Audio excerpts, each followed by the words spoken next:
Hi there, I'm your music host of the 70s Rock and Romance Cruise and the Flower Power Cruise, and occasionally on the Disco Cruise, Joe Johnson.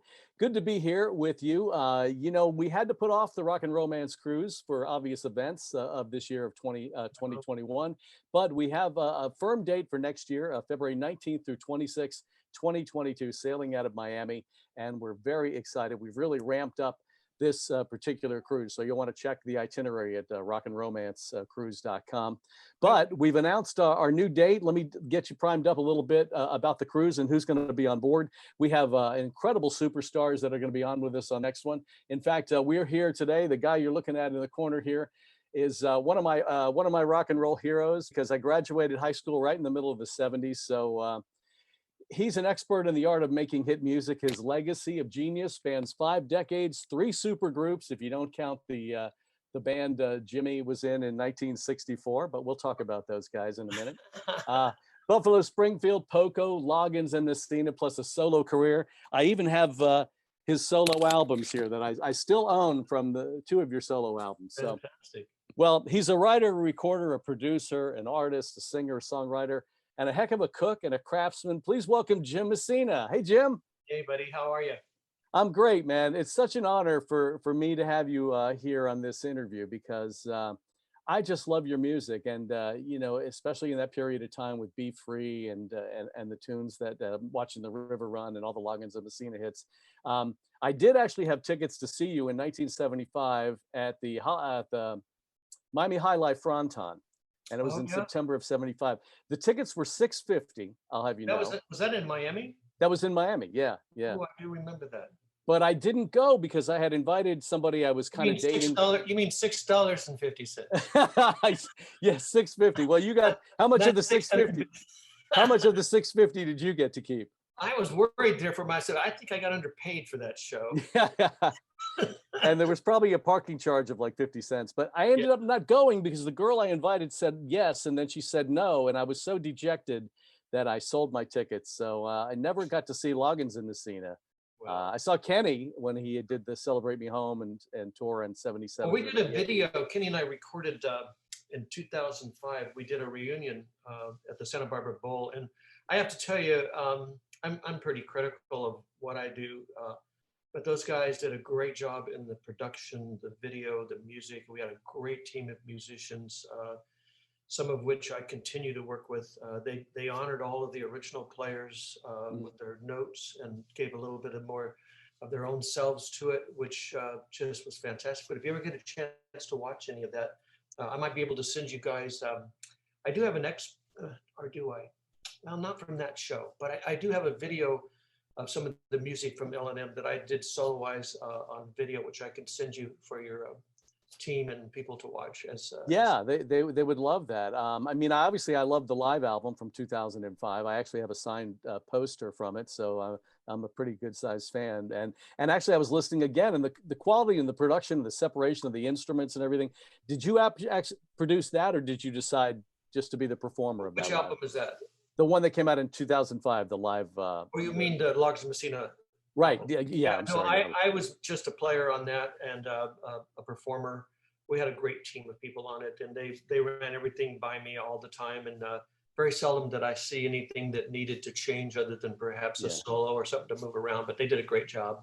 Yeah. Well, you have an unbelievable history of in the music business and rock and roll, and a legend songwriter, et cetera. But if you're anything like me, and you're probably a lot different than me, but I mean, I grew up with parents who wanted me to get a job in the county, and we see you with the retirement package and all that.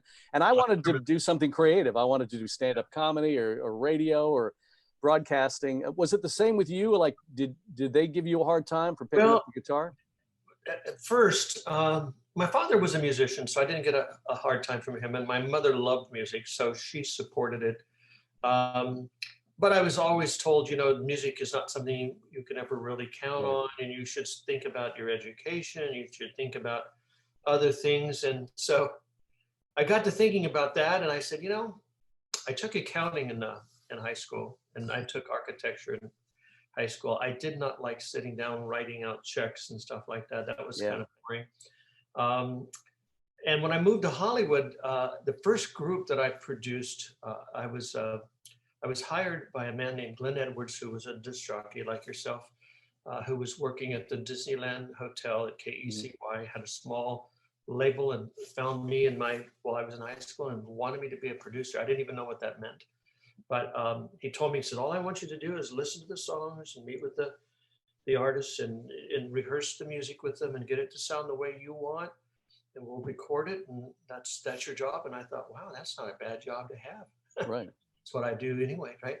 So that's kind of where I started, but I still wasn't sure. So one of the guys in the band that I was producing, Rick and Ron of Duo, kind of like, I can't remember the people they were copying in those days, but he was a hairdresser.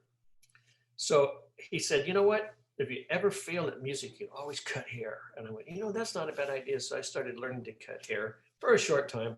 But I figured if I didn't make it, I could either cut hair or become a recording engineer, which I became a recording engineer instead. Now, did you think that you were going to be, not that it's not a fun or great job, but did you think you were going to be stuck behind the desk and not really get out to be able to play and perform and be a rock star? Or were you thinking, okay, I'm going to be the technician? But I will tell you, I mean, as producers go, George Martin did pretty good playing on half of the Beatle tunes. So, but were you afraid of not being a performer? Well, when I came to Hollywood, I produced for Ibis Records for maybe a year. That company went under. And the engineer I was working with at the time was Mike Durow, who he and I became pals. And, he was really a great supporter of me, kept my nose clean and kept me in a sandwich and dinner every once in a while when I was starving to death. But we became pals, and we were going to go into the business of designing equipment. Like we used a lot of compression in those days. We used a lot of the early stuff for, this may bore some of your fans, but those who are, into audio, RCA used to make a line of compressors called the AX96. And it was, the compressor was mono. It was about, an 8-inch high rack space, and the power supply was equally as big. So you're talking 16 rack spaces. Wow. For one compressor. And they were designed to keep the transmitter. In those days, the tubes were, a good 4 feet tall, and they were $2 or $3 grand a piece. You didn't want to blow out tubes. And most of the DJs in the 60s, man, they wanted to really ram that sound out there. So you had these compressors that were sitting on the line, the output of the line going to the transmitter, which was 100,000 watts, like having a 100,000 watt radio. So this compressor could compress down to 60 dB, which most outputs on a console is a +4, +8, then whatever the headroom is. So they had them really protected, but Mike and I loved the way that sounded when you really dug into it. So we started experimenting with compression. And around 66 and a half, I started working for Sunset Sound, and we had designed the idea of having a multi-band compressor, which is 3 stages. So that you can compress the low end, the mid ranges, and the high end. And that way, when something came through, it was kicking here, this didn't get disturbed. And from a sound point of view, that was a very important quality for us.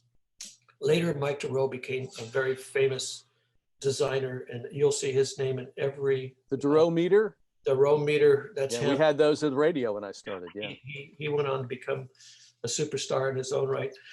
But we had a lot of fun in those days. And but I really didn't think I was going to be successful as a musician. And it's not because I didn't believe in myself, but you have to realize in 1966 and 65, the session players that I was going in to try to work with, was, people like Earl Palmer, Hal Blaine, Larry Knechtel. The guitar players were, James Burton. You had Glenn Campbell. Even in those days, the Seals and Crofts, both of those guys were session players. You're talking about the Wrecking Crew, like that? The Wrecking Crew. I mean, that was the crew I would have had to jump into, and I just wasn't educated enough or experienced enough to do that. And they were the ones doing it. I thought, I'm just never going to make it. So I'm okay with being an engineer and being around music, and so I started my career. Sleeping on couches and cleaning out toilets and learning how to edit. And, we worked with Dick Clark's Hollywood Hotline, and Casey Kasem came in. They did a lot of their recordings there, and Mike did the editing. And I eventually learned how to do all of that and operate and align machines, and then went on to learning how to build studios. We built some studios, he and I together. So it kept me fed, but it kept me around the music. And eventually, as I started working for other places like Audio Arts Engineering was owned by Madeline Baker, who was Jimmy Webb's publisher. So I worked for her for a short while, working as a recording engineer. A lot of different artists came in until I went to work for Sunset Sound. And Sunset Sound is where I started, that was my first experience with Gypsy, who was the manager of the studio, called me one day and she says, listen, we have a demo happening in the morning. Could you show up to do it? And I said, well, as long as I don't have to work too late, because I would work sometimes till midnight, 2, 3, 4 in the morning. So I said, what time is it? And she goes, 10. And I said, well, I think I can. Who is it? And she says, David Crosby. I said, David Crosby. Why does that name sound familiar? Is that Bing Crosby's son? She goes, I don't think so. I don't know. So I show up the next day and this guy comes in with this gal. And I said, what can I do? And he says, well, I need you to set up one microphone and I need you to plug in this lamp. And I looked at it, it looked like a kerosene lamp full of water and glue. And I said, what is this thing? And he says, it's a lava lamp. Just plug it in, shut up, and turn it on, turn off the lights. So I plugged it in, got everything set up, turned off the lights. The lady came in and she got on the microphone. And we must have probably worked for 45 minutes to an hour, and we put down like 10 songs. And I was just completely moved with this particular artist. I never really, I love female singers, but I never heard anyone who could sing and create pictures with her words like this person did. And when the session was over, I said, I picked up my pencil and I said, who should I put down as the producer? And he goes, David Crosby. And I put David Crosby. And who's the artist? He says, Joni Mitchell. And so I put Joni Mitchell down. So the first time, I started working at the studio, I started getting a chance to work with some pretty interesting artists. Joni was the first female artist that I'd ever recorded that I got chills listening to. And I have to say, it's those moments when you hear an artist and you have those feelings, especially before anybody is aware of them, that when that happens, this person deserves the opportunity to have success. And I was so just thrilled over the years to see her become successful and to become the success she is. She does, deserved it, really. Did you get to see her years later in all her glory? And no, I didn't, because I was after that I joined the Buffalo Springfield, and so I was their engineer first, and then later they lost their I was their engineer, and then later they needed a producer, and Ahmet Erdogan called me and said, hey, listen, I've spoken with the guys and they really need a producer, and everybody feels that you could do the job for them, they trust you. And I said, well, that's great. I would love the opportunity. So that was my first real big production. And then they lost their bass player. And while I was building studios with Mike Durow, there's another named Joe Osborne, which was a part of the Wrecking Crew as well. He was a bass player. He came out from Shreveport, Louisiana with James Burton. And James Burton and Joe used to play on the Ricky Nelson, Ozzie and Harriet show. Remember the band? Sure. Yeah. They were on those records, Hello, Mary Lou, and all that Absolutely. stuff. Absolutely. Yeah. So Traveling Man. We met Joe. Joe needed a studio, and Mike and I needed the work. So he had a garage, and we built his studio, but he couldn't afford to pay me. And I said, well, you know what? I'll work for free with Michael, but if you would just help me do a couple of things. And he says, what's that? And I said, well, I really want to learn how to play bass. I'm a guitarist, but I want to know what's important. And he would sit with me a few times and show me what I should know and what I should do, and how much music I needed to read in order to play, right? So when the opportunity came, this was a couple of years later, I was with the Springfield in the studio, and they lost their bass player and they were having an audition. I said, could I audition? And they looked at me and said, you? And I said, yeah. They didn't even know I played, right? Wow. So they had an audition. There was about 12 players. And at the end, Neil says, we get everybody out there? He's looking out in the dark. And I said, not me yet. And he goes, oh, that's right, Jimmy, come on up. So I plugged in and I started to play, and I'm standing behind Steven, and we move into some of the tunes. And I mean, being a musician and a reader, and I was there for a year and a half. You were hearing all the songs. So I'm playing along, and all of a sudden Stephen looks around and goes, "Whoa," you know. And I thought to myself, well, why not? I've been sitting there for a year and a half listening to this stuff. So I was hired to do that job. So that's how I got to be bass player and in the group. And of course, Amon had already hired me as a producer. So And were your early influences then more Ricky Nelson and Elvis than Beatles? Because I think by the time the Beatles came along, you were probably like 16 and you already figured out like what your musical loves were, or is that correct? well, I would say it was more influenced by the period of time of, excuse me, Elvis Presley, Right. Freddie King, Dick Dale and the Deltone surf music, hence the Jesters we were Yeah, talking yeah, about. for sure, yeah. But I grew up listening to rock and roll, to country. My father was a guitarist, and he played country swing, Texas swing, and that kind of stuff. So I had Spade Cooley and Bob Wills and the Texas Playboys and all of that, along with my mother, who was a rock and roll. She liked Elvis Presley, Ricky Nelson, and of course she liked what they called race music in those days, which was really Yeah, like the Fats Domino and yeah. Well, even Little Zoom, Richard. the Cadillacs, and Right, sure, yeah, yeah. she really was into the R&B stuff. She loved it. So I had that plus Johnny Cash and Ernest Tubb, and so there's this incredible and also the bluegrass stuff with that whole scene. Earl Scruggs, which I ended up playing on an Earl Scruggs album on his 25th anniversary. I wrote a song called "The Banjo Man," and that was fun. But he maybe changed the lyric. The lyric would to the banjo man in a bluegrass band. He goes, oh, no, we can't say that. And I said, say what? And he says, bluegrass. I want country band. And I went, really? All right. To the banjo man in the country band. And later I asked us, I said, why was that? He says, he just does not want to be remembered as strictly bluegrass. He wants to be remembered as country music. So I said, sounds good to me. So then what was Elvis? Was he you come country, but then he became like the icon of rock and roll music, Jailhouse Rock and all that. I always felt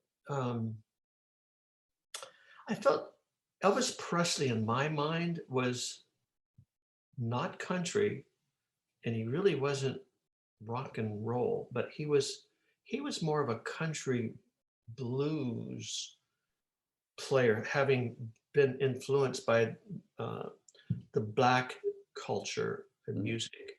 You can really hear that from him. But as all of us, if we try and imitate each other, we're gonna sound like we are trying to be something else. Right. But Elvis had this wonderfully unique voice, and he had this wonderfully unique spirit, and his love for music was extremely deep. So he let those influences shape who he is or was. And I think we got out of that kind of a very special, it's kind of like writing a thesis. You always grab three separate things that have nothing to do with each other in order to create this thesis. And he created a musical thesis, which was his own situation. But I can see his influences, especially from the Black culture and the music that came from R&B.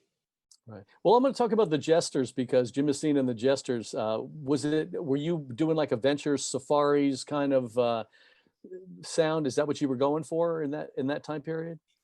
Well, the Jesters started out as the Boutonnieres back Okay. in 1960.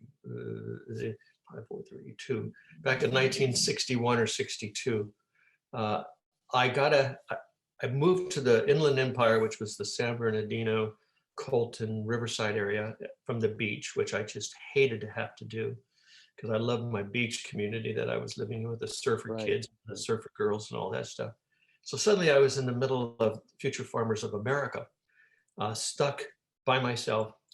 So my grandpa and grandma lived right down the street, and my grandmother saw that I was getting depressed, and she says, there's a little kid that plays saxophone up the road. You should get to know him. So his name is David Archuleta, And so I started talking to David and I said, hey, you want to get together and play? And he said, well, we need some other people, don't you think? And I said, well, who do you know? So we started putting together, we managed to get Larry Walker on drums and his brother on keyboards and a saxophone player and me. And we called the country club up and asked them if we could play for them. And they said, well, we don't have musicians during the dinner evening because it's disrupted. But if you want to play down at the pool house, we can set you up down there and they can bring their kids and you can play to them.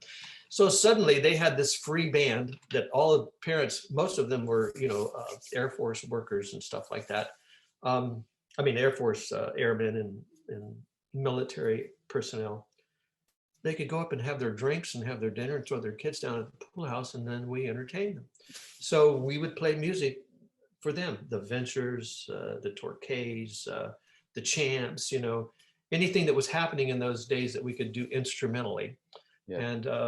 And that's how I got my start. So that was the year before I entered high school. And once I entered high school, then we did some of that music still, the Ventures and stuff.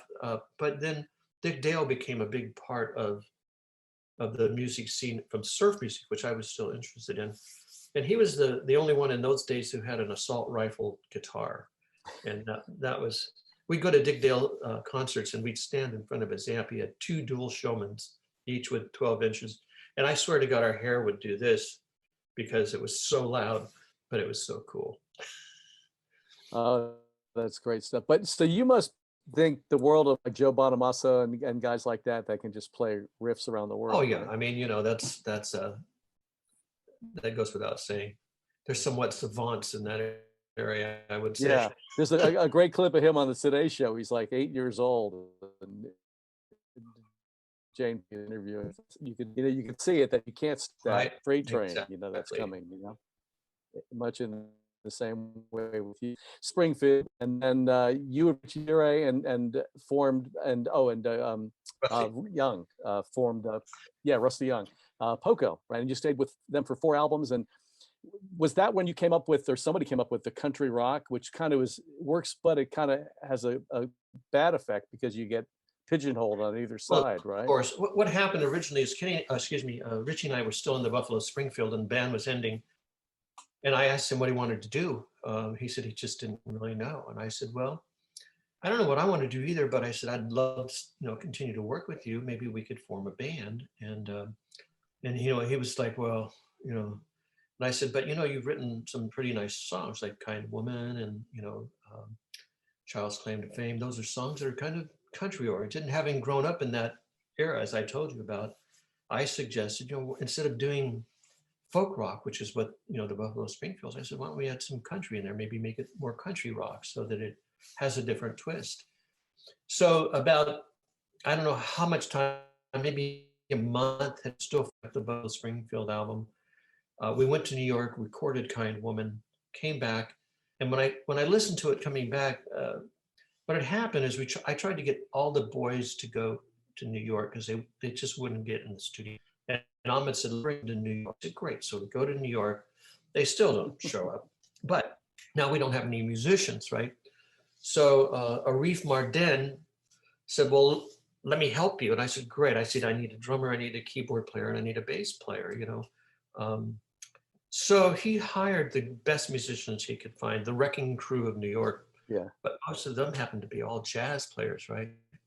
So when I get back to LA, I'm hearing jazz, I'm not hearing country.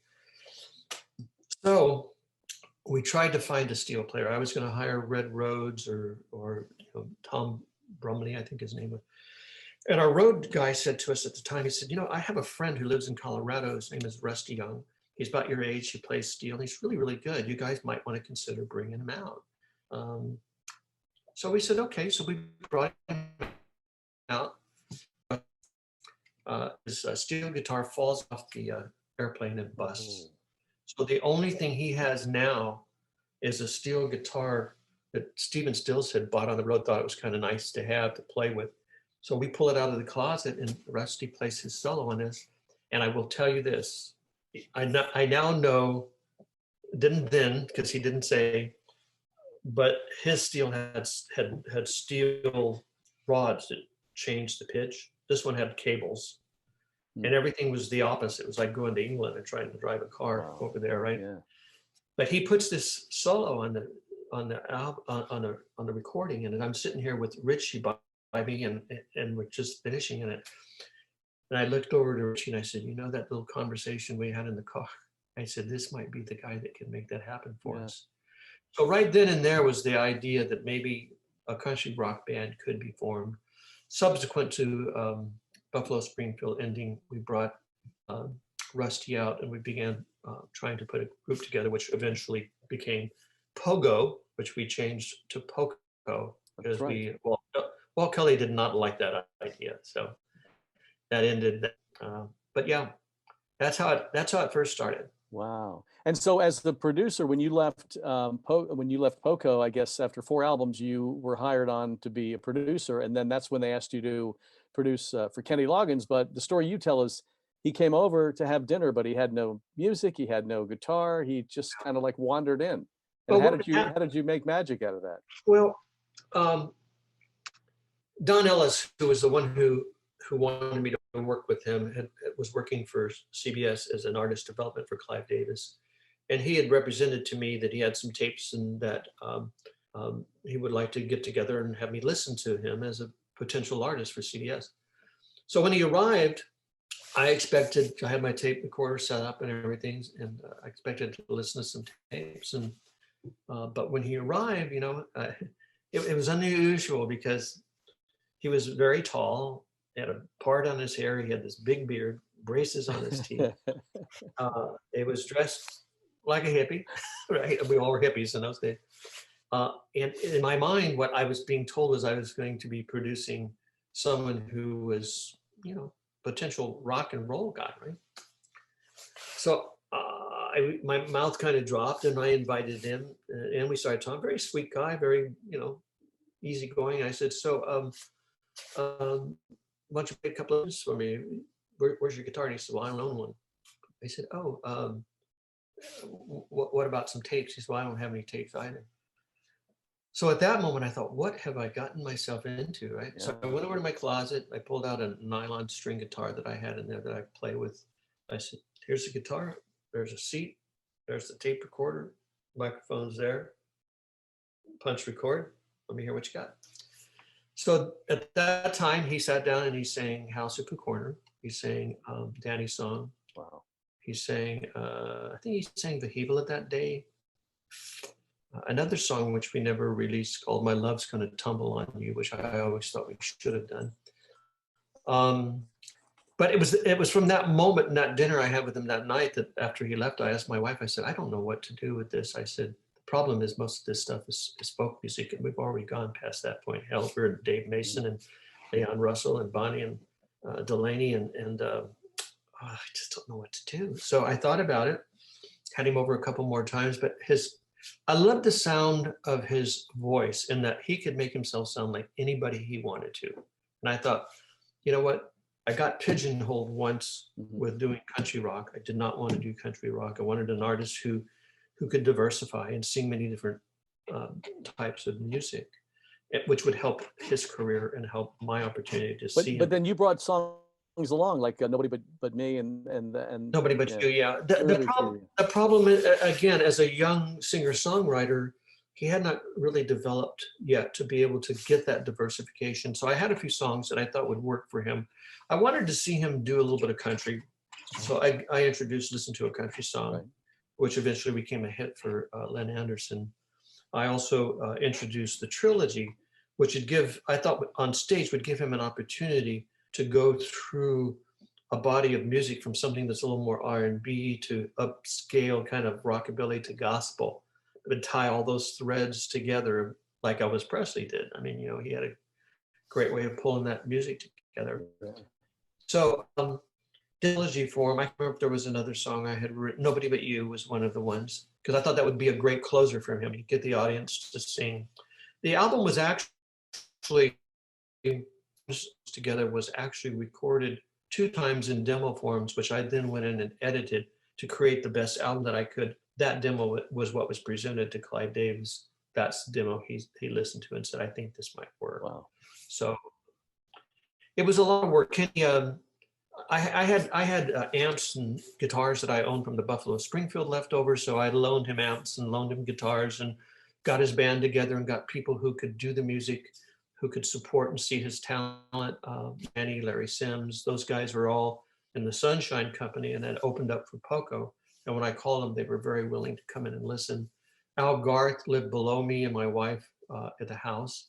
He was a computer programmer that played saxophone and a little bit of viola, but he was a gifted guy. I could see that from the very beginning. So we brought him on board. And then John Clark came in later. He was only 20 years old, but he was already playing with the orchestra and played so many different horns and woodwinds and oboe. And he was just such a gifted player. So managed to get a real good pool of great musicians together for Kenny for his kickoff. When you guys started writing songs together, My Music, Your Mama Don't Dance, and Watching the River Run, etc., what was your formula for that? I mean, I know they ask all the great songwriters. Was it you do a line, he does, or you bring the tune, or you had the lyrics initially? Give us a couple of examples, because I know Watching the River Run, wasn't that where you guys traded intro a little bit? Well, I think the first song we wrote was a song called Your Mama Don't Dance, which I had started and had not finished. I needed a few things to make it work. And so the band was late one day at rehearsal. Maybe we gave him the wrong time, I don't know. But Kenny, I gave him the idea of this tune and some thoughts. I said, what do you think? You know, we need a bridge and we need this and that. So we started playing with it, got the song finished before they arrived, and then we began rehearsing it right then. So that's how Your Mama Don't Dance got done. It was something I had already started. My music was the same way, something I had started and brought to Kenny. Kenny brought Watching the River Run to me with an idea of, he had this dream and where he and I were writing verses, kind of like when you draw a stick figure, you put on the head, you put on the body, and put on sure, yeah, back and forth, yeah. So that's what we did. So he had, if you've been thinking you're all that you've got, and then he says, what do you think? Then don't feel alone anymore. He says, well, how about, because when we're together, we got a lot. And I said, because I am the river and you are the shore. And he goes, I love it. So that's how that one got done. That was kind of a fun song to write.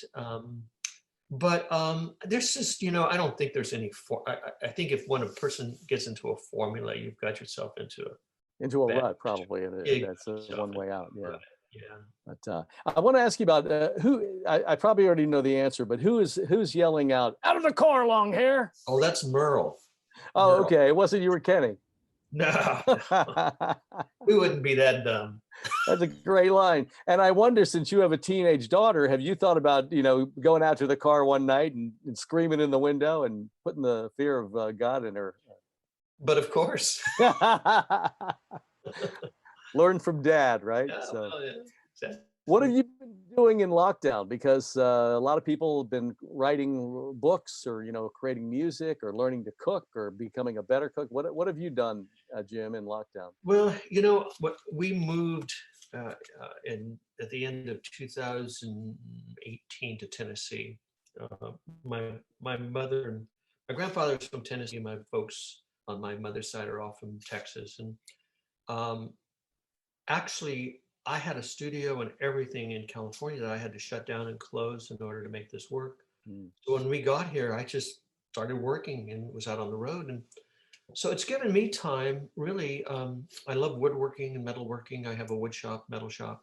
And I'm your probably the worst offender at home improvement kind of guy. You know, my idea of having a good time is to sneak out of the house and go to Lowe's or Home Depot and smell the wood and check out all the good tools and stuff.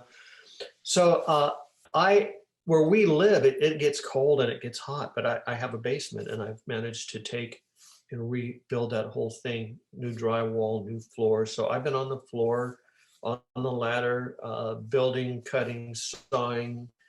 I have a skill saw that is a worm drive. I've had it for almost 20 years. It's my Telecaster of saws. So I've been working and to the point where I think I put my sacroiliac out of joint. So I need to stop a little bit. I picked up a door the other day, which was too heavy. What about your painting? Because I've seen some of your paintings, and the one that really hits with me is the the ladder against the wall with the shadow. I mean, the perspective of that, it's just so beautiful and so creative. I have not got the studio set up yet for painting, but I will. I've got the room. I've got all the painting and supplies in there. It's just been overwhelming to try and do most of this Sure. alone at the Yeah. point. Yeah. Yeah. So, And, so and when we all get together and watch you play and enjoy you play, what is your show like? What is it going to be like when we see you live? Is it full band? Are you going to do like a storyteller set, an no, acoustic, or I prefer uh, doing whenever possible doing the full band. okay? At this, over the years things change, but the last incarnation of the people I have working with right now is drums, bass, um, violin, a guitarist, myself on guitar, a saxophone player. So we're able to take all of the original arrangements and pretty much play them as written. Um, the last sets we done, we come out, we do a little bit of maybe some Springfield, some Poco. I do Loggins and Messina quite a bit in the show because I wrote a lot of songs during that period of time, as well as some solo stuff. So what I try to do is take everybody from the beginning of my career and kind of walk them through up to now, and then end with some of the songs that are favorites for them. The Your Mama Don't Dances, the You Need a Man's, Angry Eyes, those kinds of things. So it'll be a very rich show musically. That's what keeps me interested. I don't like to just go out and do a voice and guitar and tell stories. It's to me, it's just doesn't have the energy.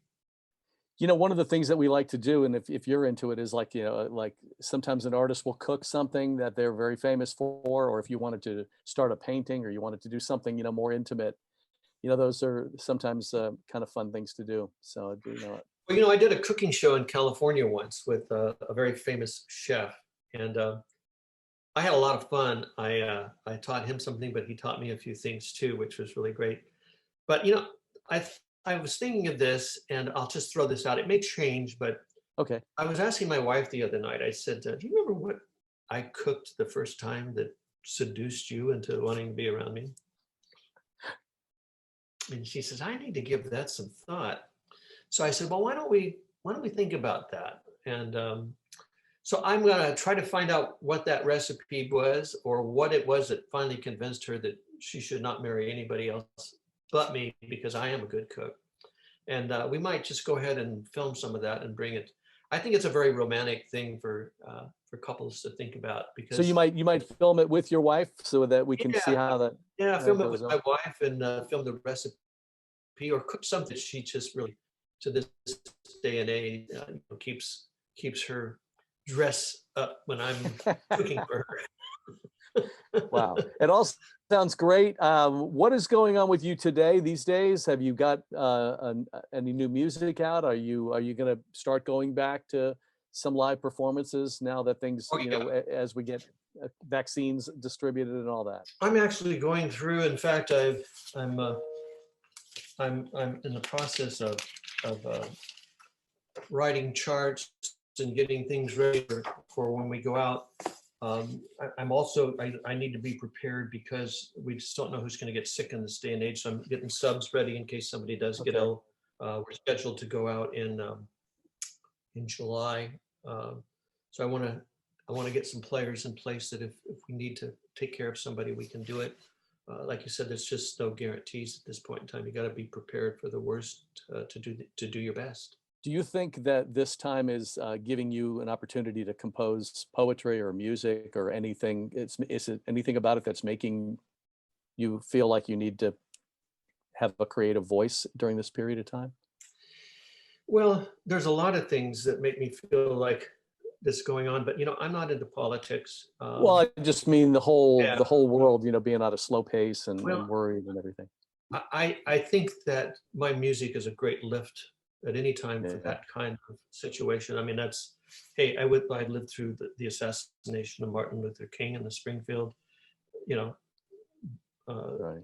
Bobby Kennedy. I mean, I've witnessed a lot of upheaval in my life and in my career, and I Sure. found the best thing to do is to address the emotional part of that and try to keep things up and positive for people, keep their mind on things that make them feel good and honor themselves, because there's enough weirdness going on in the world and has been, way before I was ever born. So what's inspiring me right now is less about lyrics and music, because every day I am doing that with my stuff.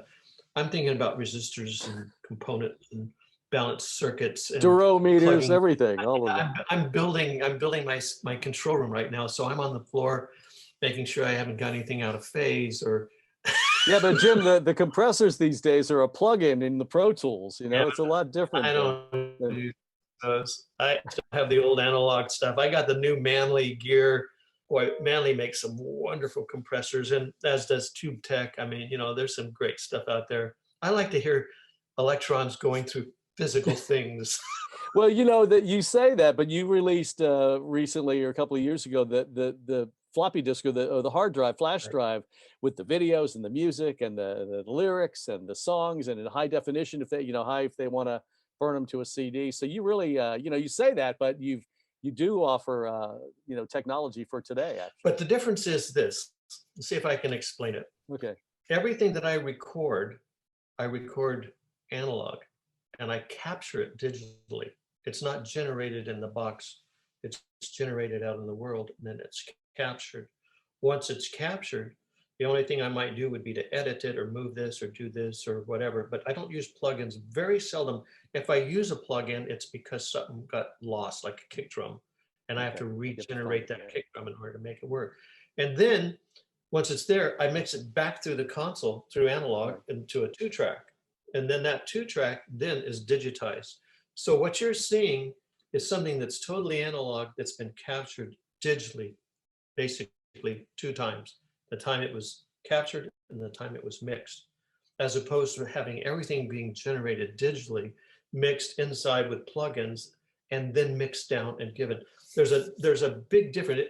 Another way of looking at it, it's like if you took a digital camera and you took a picture of something and then you saw it, and then you took an analog picture like a Nikon or a Hasselblad with the big cape I put over my shoulder. Yeah, and then you capture that digitally and you look at the two, you will see the difference. And you do hear the difference when you use analog as your main source of processing. Wow. Well, you got a lot going on. I will tell you, Jim, you have like the best memory of pretty much anybody I've spoken to about their history. I mean, the moments that define your life, and it's really an honor to talk to you. Well, thank you so much, and look forward to playing some music for you.